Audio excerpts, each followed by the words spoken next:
Muito bem, pessoal. Vamos começar já falando de Bolsonaro. Como eu disse para vocês, tem algumas informações importantes aqui que a gente precisa trazer para vocês. Vamos lá. Vamos entender o que aconteceu. Depois dos atos do dia 7 de setembro de 2021, alguns processos foram impetrados contra o Bolsonaro. Segundo os acusadores, principalmente do PT, que impetrou com essa ação, eles alegam que Bolsonaro atentou contra o STF e contra a democracia ao falar algumas palavras duras em relação ao Alexandre de Moraes. E esses processos, na verdade, ao todo foram 10 processos, encontram-se tramitando lá no Supremo Tribunal Federal. Entretanto, olha só o que aconteceu. Essa matéria aqui é do ranking dos políticos. O STF enviou à primeira instância 5 pedidos de investigação contra Bolsonaro e mais alguns processos que estão correndo lá, né? O que aconteceu com o Bolsonaro? Ele perdeu o que a gente chama de foro privilegiado. A partir do momento que ele deixou de ser o presidente da República, ele perde o foro privilegiado e ele passa a ser julgado em primeira instância. O Metrópolis também tratou dessa matéria. Eu quis até usar essa matéria do Metrópolis também, assim como a do ranking dos políticos, para você entender um pouco mais do que aconteceu, tá? Então, esses processos que corriam contra o Bolsonaro estavam no STF, e o STF determinou que agora que Bolsonaro não tem mais o foro privilegiado, ele não é mais presidente, que esses processos caiam para a primeira instância.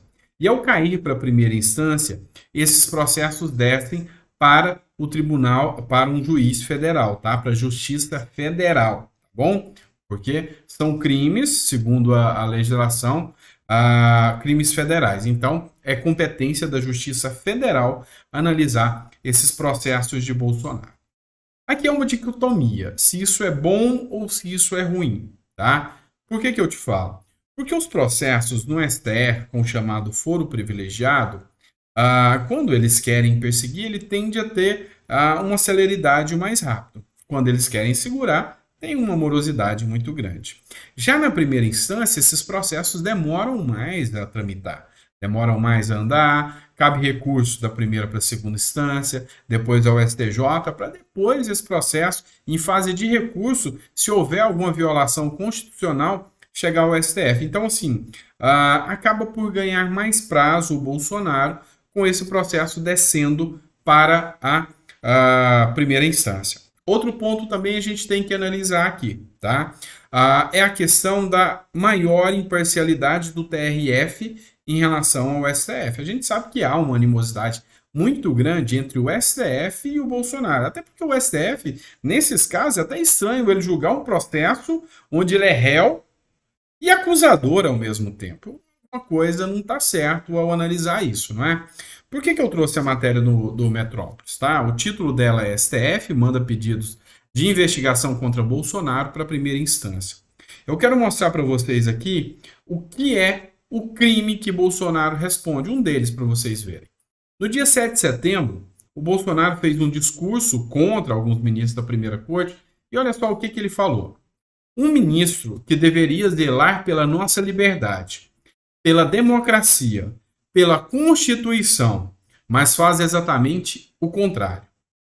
Ou esse ministro se enquadra ou ele pede para sair, afirmou então o chefe do executivo, referindo-se ao ministro Alexandre de Moraes. Aí o Bolsonaro falou também: não vamos mais admitir pessoas como Alexandre de Moraes, que desrespeitam a nossa Constituição. Por que eu quis trazer aqui? Eu vou te promover agora. Eu vou te dar o cargo de juiz para que você julgue esse caso.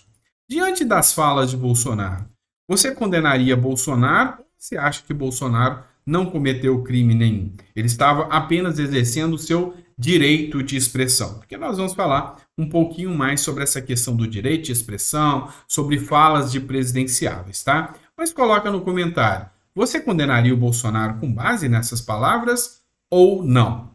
Coloca aí para mim no comentário. Agora a gente